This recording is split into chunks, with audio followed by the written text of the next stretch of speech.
Greetings and salutations, everybody. As some of you may have heard, there is a new film by the name of Maxine, which was just recently released. It came out, I believe, at the time of this video. It's last weekend, and it's been getting a lot of attention. Now, this is the third film in this Ty West and Mia Goth trilogy, which started with X, was followed by Pearl, and now it is concluding with Maxine. But for those who are unfamiliar and are wondering what all the fuss is about, I figured I'd put together this video regarding all three films, not just to know, what I think about this new film Maxine, but what the other two ones, the other two previous films were about, and if you even need to see them to enjoy Maxine. So let's first dive in here with X from 2022, which stars, among others, Mia Goth, as well as Wednesday's Jenna Ortega. Now, a basic rundown is that we have a group of these filmmakers getting together at this remote farmhouse in 1979, I believe, to film an adult film. Now, an old couple is renting this space out to them on their property, but things start to take this dark turn with several of them getting killed off.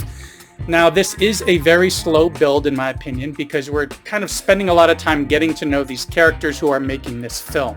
This helps us just kind of get to know them better so we actually kind of care about them and don't want them to die. But it's definitely a slow build, but by the time the violence starts, which is about an hour into this film, things get violent and twisted and bloody very quickly from that point out. It really goes over the top. But it has a really great feel to it, which reminds me in some ways of Texas Chainsaw Massacre or other like secluded 70s kinds of horror film.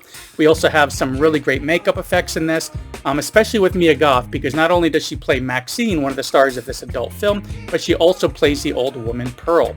Now, I remember liking this one, but thinking it was just mid-range for me.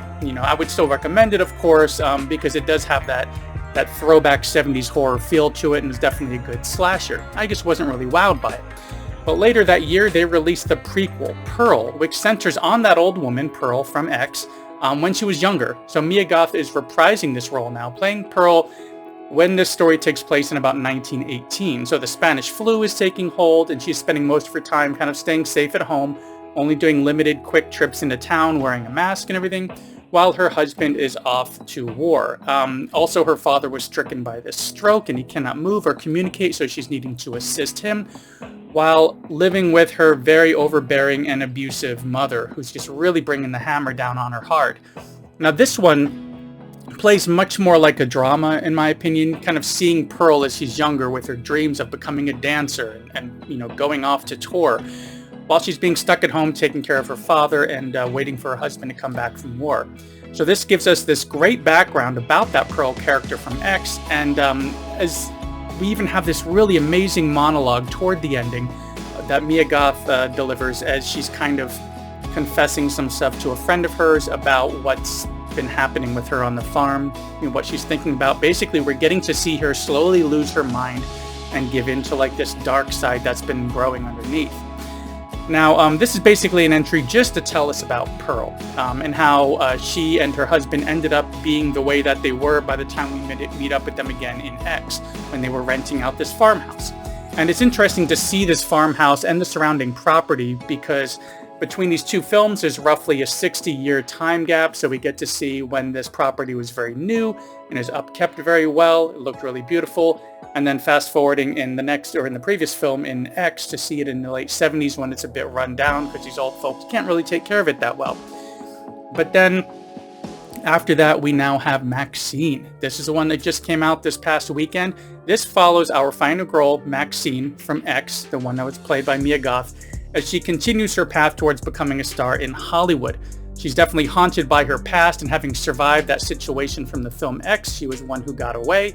She's become a pretty popular adult film star who's trying to kind of break into more Hollywood-style films, such as a horror film that she's been cast in, which is going to hopefully be her big break to move out of the adult industry and into Hollywood. But this is the mid-80s, and the Night Stalker is in full swing with their murder spree throughout Los Angeles, and there are also religious groups that are heavily protesting different studios who are producing horror films, claiming that they are all immoral. Now, Maxine's past is kind of starting to catch up with her, and women she has worked with in previous films are being murdered, possibly by this Night Stalker. So there are these open investigations to find out what's happening and to find out if Maxine is going to be another target. All of this is happening when she's finally getting her big break in this horror film. Now this one plays much more like a thriller, a Hollywood thriller involving a serial killer. But overall, I would say this entire trilogy, I really feel it was excellent. This is mainly because they really spend time in each film focusing on certain characters that we need to kind of help us connect with them. I mean, they even literally kill off a character in Maxine, which really bummed me out because I was really liking some of these characters. Happens in each film, ones that you don't want to see them taken out. So that makes it scary. As I've said before, in a horror film, I need to care about the characters and not want them dead in order for me to enjoy it and get wrapped up in that fright factor. And there were ones I really liked in all three of these films who were taken out. Now, another thing which makes me enjoy this trilogy as a whole the most is the fact that each film feels very different. X feels much more like slasher horror. You know, it's got those vibes of 70s horror and Texas Chainsaw Massacre thrown into it. Pearl feels much more like a horror drama. There are some horrific things that happen, but it feels more dramatic in many ways. And Maxine feels more like a horror thriller, where it has a lot to do with crime and police investigation and somebody stalking these characters. Each of these films really have their own feel, and they can be enjoyed as a disconnected entry without checking out the others. But as a whole, they really support each other well, and they're all worth, trying to see each one of those. Now, you could simply watch any one of these entries separately, but they do add something to the other installments. So for instance, Pearl lets you know a lot more about who this old Pearl character is in X. And X lets us know a lot more about this Maxine character, who we then follow up with in Maxine. But for one final long one here is that when I was revisiting X and Pearl in prep for Maxine coming out, I decided instead of watching them in release order to watch them in chronological order. So I ended up starting with Pearl so I could see that background of the Pearl character, then seeing X, and it actually made me enjoy X much, much more to watch Pearl first, even though it was on a rewatch. Because when I first watched X, like I said, I thought it was good, but ultimately kind of mid-range. I was kind of confused about this old couple and especially about Pearl, but ultimately I did enjoy it. But revisiting this by watching Pearl first really helped me kind of increase my enjoyment of X, in that I got to see Pearl younger with her whole life ahead of her. We got to know about her dreams, her wants, and her desires, and these little bits of her becoming who she was by the time we see her in X. So then when I watched X later on, actually that same day, understanding more about who Pearl was and having that kind of fresh in my mind, who she is, what she is, as far as like this darkness in her, really helped me understand the reasoning behind some of the things happening at this farmhouse in X. And I even kind of felt sorry for Pearl in some ways, some very small ways. But anyways, now when it comes to Maxine, of course, this story takes place about 6 years after X, and following our X final girl Maxine shifts us from Pearl now to Maxine. Knowing the horrors that she survived in that previous film as she had to kind of fight her way to Hollywood, and that she succeeded in adult film and still wanting to make it like big in Hollywood, yet she's both haunted by her past and this threat of this Night Stalker. So it just kind of helped me understand that character a bit better.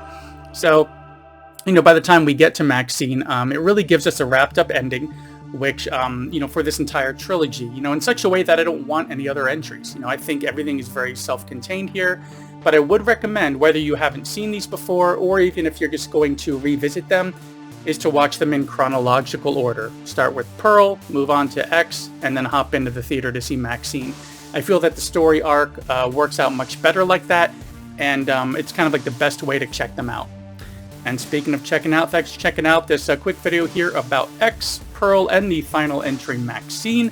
X and Pearl are on various streaming services currently, whether part of a paid rental or like a service that's already something that maybe you are already subscribed to. And Maxine is currently in theaters. Now, like I said, if you enjoy any of these on there, you can enjoy any of them as a separate entry, but going in with Pearl first, then X, and then Maxine, if you go that route, in my opinion, it helps the arc out a lot better. But your results may vary. I just knew that when Maxine was announced, I enjoyed X and Pearl enough to want to make sure I got out to the theater. Drop some cash on the film to support the filmmakers and get some concessions to help support that theater. Anyways, that's all I've got for this one. If you have seen these films, or a few of them, sound off in the comments. How do you feel about how they tell the story? Do you like them in the release order or in the chronological order? And if you've seen Maxine, what do you think of Maxine? Anyways, thanks for coming by. That's about all I got for this one. Be sure to like and subscribe, and I will see you in the next one.